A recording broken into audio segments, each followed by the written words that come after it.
אני פותחת חבילות מוסדרות מאלי אקספרס. טוב, את זה את רוצה? יאללה, פתחי עליהם, פתחי. יואו, תביא לי.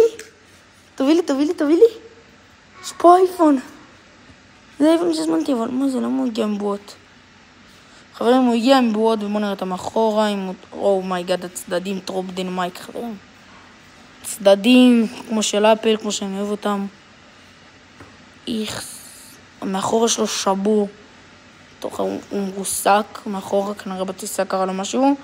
אבל בואו נראה אם הוא עובד בכלל. יו, חברים, זה אייפון אמיתי, זה דבר ראשון. זה אייפון אמיתי. אחד משמעית, חברים, מאלי אקספרס, ממליץ מאוד. תראו איזה מטורף, הוא קל כמו של אפל.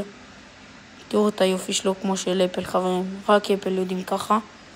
סימן של אפל פה, הכל טוב.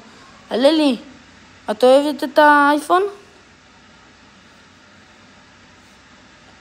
חברים, מי שלא יודע, הלל היא צופה מספר 1 שלנו. והיא פשוט וואו, חברים, היא צופה מספר 1 שלנו, אני קורא לה אחות שלי. היא כאילו אחות שלי, חמודה. ואני הולך לעשות סרטון, אני מחלק את האייפון לאחד הצופים שלנו. ביי, להתראות חברים, ושיהיה לכם יום טוב, תירשמו לערוץ.